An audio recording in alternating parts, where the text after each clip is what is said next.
नीरज सिंह आपका स्वागत करता हूं हमारे YouTube चैनल में। तो दोस्तों, आज जैसा कि आप सब लोगों को पता है कि उत्तर प्रदेश में चुनावी माहौल चल रहा है, बड़े ज़ोरों शोरों से तैयारियां सभी पार्टी कर रही हैं। तो आज हम राजस्थान के युवा उत्तर प्रदेश की राजनीति पर क्या सोचते हैं उस पर विचार विमर्श करेंगे। सबसे पहले आपका स्वागत है हमारे YouTube चैनल में। धन्यवाद। तो आप क्या सोचते हैं उत्तर प्रदेश में किसका पलड़ा भारी है, आखिर किसको वोट मिलेगा? देखिए, मेरे जो नज़रिए से है वो जो चुनाव है अब की बार बहुत ही ज़्यादा लेवल का होने वाला है और बहुत सोच समझ के जो है किया जाना चाहिए। क्योंकि आज हम देख रहे हैं कि जो बीजेपी की सरकार उत्तर प्रदेश में है उसने क्या किया उत्तर प्रदेश के लिए। जैसे हम लोग देखते आ रहे हैं, आए दिन वहाँ पे गुंडागर्दी बढ़ती जा रही है, रेप केसेस बढ़ते जा रहे हैं, महिला भी असुरक्षित नज़र आ रही है। अभी हाल ही में जो हाथरस हत्या का रेप केस हुआ था, उस रेप केस के अंदर हमने देखा कि किसी भी पार्टी जो विपक्षी पार्टी थी उनको उसमें जाने नहीं दिया, उस केस तक उसके पीड़ित परिवार तक मिलने नहीं दिया। तो मेरे ख्याल से इस तरह से बीजेपी जो अपना तानाशाही रवैया अपना रही है, तो मेरे दृष्टिकोण से बीजेपी को वोट तो शायद नहीं देना चाहिए। क्योंकि ये जो लोकतंत्र पे बहुत बड़ी चोट बीजेपी पहुंचाने का काम कर रही है। किसानों को अगर देखें, किसानों के ऊपर तो हर तरीके से जो है बीजेपी पूरी तरह से जो है जनता पे तानाशाही रवैया अपना रही है। तो मेरे दृष्टिकोण से आप जो है समाजवादी पार्टी या कांग्रेस पार्टी इसकी विचारधारा को देना चाहिए। एक बात ये बात है कि एक धर्म के नाम पर देश को बांटा गया है, धर्म की राजनीति बीजेपी करती है। तो मैं धर्म की राजनीति से दूर जाकर जो है हमारे को सोचना है कि देश जो है हिंदुस्तान है, ये कोई एक पर्टिकुलर धर्म का देश नहीं है, ये धर्मनिरपेक्ष देश है। संविधान में अपन पढ़ते हैं तो संविधान की जो सीमाएं हैं उनका भी आपको क्या लगता है कि अगर बीजेपी पार्टी की विचारधारा गलत है, कांग्रेस की सही है? नहीं, मेरा कहने का मतलब ये है कि जैसे बीजेपी एक्सपोज करती है कांग्रेस को कि 70 साल में मुसलमान ये कर देंगे, मुसलमान वो कर देंगे या मोमडन ये कर देंगे, तो 70 साल में आज तक क्यों नहीं हुआ ऐसा? लेकिन बीजेपी में भी तो है मुस्लिम, तो नहीं है, मुस्लिम है, लेकिन मैं यही पूछना चाहता हूँ कि आज आप जो एक्सपोज कर रहे हो आप जनता के ऊपर कि मोमडन ये कर देंगे, हिंदुत्व ये, तो मेरा कहना यही है कि संविधान जो अपनी प्रस्तावना के अकॉर्डिंग में देखूँ तो धर्मनिरपेक्ष अपना संविधान है, देश जो धर्मनिरपेक्ष है, तो किसी एक जो धर्म होता है उसको आप जो है एक्सपोज नहीं कर सकते। तो जैसा ही आपको पता है कि उत्तर प्रदेश में अभी चुनाव चल रहे हैं, तो समाजवादी पार्टी अखिलेश और बीजेपी में योगी जी और बसपा में मायावती जी हैं, तो आपको बेहतर कौन लग रहा है? किसको वोट ज़्यादा मिलेंगे या कांग्रेस को मिलेंगे? मायावती ज़्यादा मिलेंगे अब के। अच्छा, मायावती को किस बेस पे मिलेंगे? तो मायावती के राज में कोई गुंडागिरी या मतलब वैसी कोई छलकट बेकबाट बेईमानी का चुनाव भाई। और यहाँ में सब गुंडागिरी चल रही है, सब चीज़ चल रही है, यहाँ में धांधलीबाजी चल रही है। और कोई वादा करें कुछ वादा, कोई पूरा नहीं करें कुछ ही। अच्छा, आपको लगता है बीजेपी सरकार ने वादे नहीं पूरे किए? हाँ, वादा पूरे। मायावती ने किए थे पूरे वादे? मायावती ने सबके घर बना के दिए, सब गरीब बन गया, हम हित में रही, सबके आने इसका करो आने इसका। अच्छा, इन तीनों पार्टियों में से आपको मायावती की सरकार ज़्यादा अच्छी लग रही है? हाँ, मायावती की सरकार अच्छी लग रही है। अच्छा, आपने प्रचार देखा है क्या वहाँ का? देखा है, चंद्रशेखर बाबू की मतलब कोई बुना कर रहे, कांग्रेस की कोई बुना कर रहा वो इतनी मायावती की रैली, मायावती की सब बात। हाँ, चंद्रशेखर का आपने नाम लिया, तो आपको नहीं लगता है कि वो मायावती के वोट काटेंगे? हाँ, मायावती वोट काट भी ठाड़ा भाई, वो उसके मतलब वोट देना रहे कोई भी। अच्छा, चंद्रशेखर तो कह रहे हैं कि हम अपनी सरकार बनाएंगे और बसपा हमें बहुमत देगी। ना, कोई बहुमत नहीं है। अच्छा, तो चंद्रशेखर झूठ बोल रहे हैं क्या? हाँ, झूठ क्या हुआ, तो अपनी पार्टी सब कोई आदमी कह भाई बात है। तो लेकिन वो तो ये कह रहे हैं दलित समाज हमें ही सपोर्ट कर रहा है। दलित समाज के पहले ही मायावती मौजूद है ना, उसने दलित पहले काम किया उसने। अच्छा, तो मायावती के वोट नहीं काट सकते हैं, तो किसके आपको लगता है कि वोट थोड़े बहुत तो इफेक्ट तो पड़ेगा ना उन पे? हाँ, बीजेपी के मतलब सीट आएंगी, ये है कि मायावती ज़्यादा आएंगी। अच्छा, मायावती जीतेंगी। पार्टी अपना चुनाव का प्रचार कर रही है और ज़्यादातर चांस बीजेपी के ही लग रहे हैं। अच्छा, बीजेपी के प्रचार के तरीके से बोल रहे हैं या युवा वोट देने को है, या किस बेस पे बोल रहे हो आप? नहीं, एक तो देश में क्या है माहौल है, उस वजह से भी फ़र्क पड़ता है। और राम मंदिर का भी चर्चा है, यूपी में बहुत सारे मुद्दे हैं, उन मुद्दों को लेकर मतलब योगी सरकार आ सकती है। अच्छा, आपको लगता है कि राम मंदिर के मुद्दे के जरिए सरकार आ सकती है? विकास के नाम पे कुछ बताएंगे आप? अब विकास तो सभी पार्टी अपने अपने स्तर पे कराती हैं।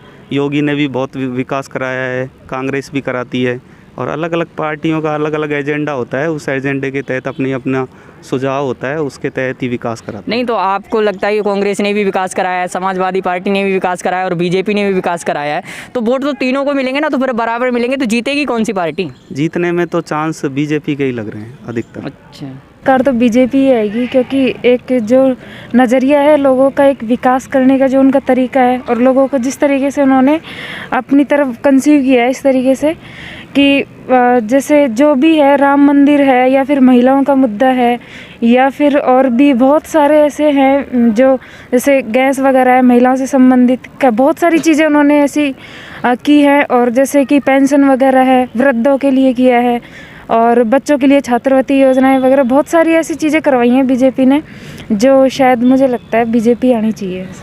आनी चाहिए या आएगी?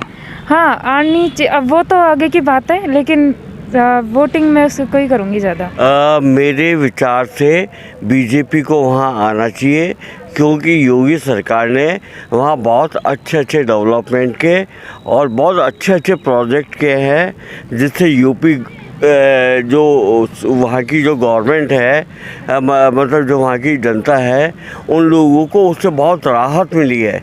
और एक्चुअल में क्या है, कन्वेंस के हिसाब से, डेवलपमेंट के हिसाब से वहाँ जितनी गुंडागर्दी होती थी वो सारी उन लोगों ने जो कंट्रोल करके रखी है। और मतलब अभी भी प्रोजेक्ट चल रहे हैं, जो हो सकता है अगर यूपी गवर्नमेंट वैसे तो 99% या 100% ही आएगी, लेकिन आने के बाद आने वाला फ्यूचर यूपी जनता के लिए बहुत अच्छा होगा। और हो सकता है महाराष्ट्र से भी है ना बेहतर वहाँ रोज़गार के और अदर जो सोर्सेज हैं वो वहाँ आ सकता है। और आने वाला फ्यूचर महाराष्ट्र और जो अच्छी अच्छी स्टेट है उनको छोड़ के नंबर 1 पे यूपी गवर्नमेंट आ सकती है। अच्छा, तो आपको लगता है कि उत्तर प्रदेश सरकार ने बहुत अच्छा विकास किया, बीजेपी सरकार ने? हाँ, बीजेपी में और योगी जी और मोदी जी ने दोनों ने मिलके कॉम्बिनेशन बना के, और मतलब एक्चुअल में एक जो टीम होती है वर्किंग वाली, हालांकि महंगाई एक मुद्दा है लेकिन ये वर्ल्ड वाइड मुद्दा है, ये सिर्फ इंडिया का ही मुद्दा नहीं है।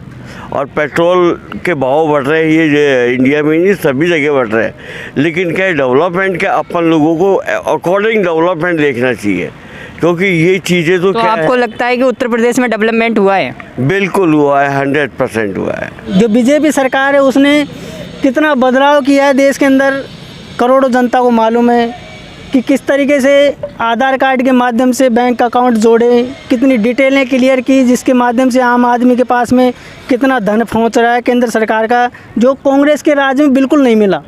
ये मेन चीज़ है। तो इसलिए मुझे विश्वास है पूरा कि बीजेपी की सरकार ही आनी चाहिए, केंद्र में भी और उत्तर प्रदेश में भी। अच्छा, तो आपको लगता है कि बीजेपी सरकार ने बहुत काम किया, विकास किया, इसलिए आनी चाहिए? हाँ। और क्राइम को क्या देखते हो? यूपी में क्राइम कम हुआ है क्या? क्राइम की बात ऐसे है, देखो क्राइम तो हर डिस्ट्रिक्ट में रहेगा।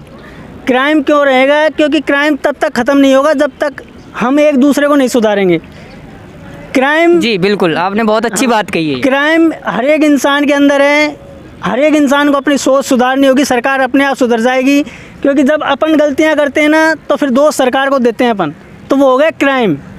तो इसमें अपन ना कांग्रेस सरकार के हित में जा सकते हैं ना बीजेपी सरकार के हित में जा सकते हैं। हम उस सरकार के हित में जाएंगे जो अपने देश के लिए भला करती नजर आएगी, जी बिल्कुल, जिससे अपन को फायदा होगा, अपने विकास होगा देश का, उस सरकार के हित में जाएंगे। तो बीजेपी सरकार में आपको फायदा हुआ? बिल्कुल फायदा हुआ। जो राम मंदिर सालों साल से रुका पड़ा था, उसका बिल्कुल नए तरीके से काम होना और बहुत जल्द काम होना, कश्मीर में एक मंत्री के हित में फैसला होना, ये सबसे बड़े फैसले हैं देश के प्रति जो बीजेपी सरकार के राज्य में हुए हैं। ना कि कांग्रेस ने अभी तक अपने जीवन में ऐसा कोई काम करवाया है, ये बात आप जानते हो। हाँ जी बिल्कुल। तो बीजेपी सरकार और कांग्रेस सरकार चाहे कोई भी हो, जो भी कोई काम अपनी ईमानदारी से करेगा तो उसका तो फर्ज बनता है अपन को साथ देने का। तो आपको लगता है कि बीजेपी सरकार ने ईमानदारी से काम किया है? बिल्कुल ईमानदारी से काम किया है, और मुझे नहीं लगता कि बीजेपी सरकार ने इतना धन इकट्ठा किया होगा जितना कांग्रेस सरकार ने कर लिया अपने लाइफ में। अच्छा, तो आपको लगता है कि कांग्रेस ने लूटा है देश को? आपके कहने का मतलब यही है? बिल्कुल, कांग्रेस ने तो इतना लूटा है कि वो चुनाव में लगाते लगाते थक गए धन को, लेकिन उनकी पार नहीं पड़ी। संगठनों को भी उन्होंने इकट्ठा किया, लेकिन उनकी सरकार नहीं बन सकी, और ना ही आने वाले समय में मुझे लगता है बन पाएगी। क्यों नहीं बन पाएगी? क्योंकि जो राहुल गांधी खुद अपने देश में रहकर ये बोल दे कि यार कश्मीर में मुसलमान का मुख्यमंत्री अलग बैठा देंगे और हिंदुस्तान का अलग बैठा देंगे, तो वो क्या सरकार चलाएगा बताओ आप। जिस प्रकार से आपने देखा कि लोगों का रिव्यू था, लोगों की विचारधारा थी कि यूपी चुनाव में बीजेपी, कांग्रेस, समाजवादी और सपा में से कौन सी पार्टी बेहतर है, और उनमें से नेताओं के बारे में लोगों ने अपनी अपनी राय रखी। आगे आप किसी छोटी या बड़ी खबर से जुड़ना चाहते हैं तो हमारे चैनल को सब्सक्राइब करें, लाइक करें, शेयर करें, कमेंट करें। धन्यवाद।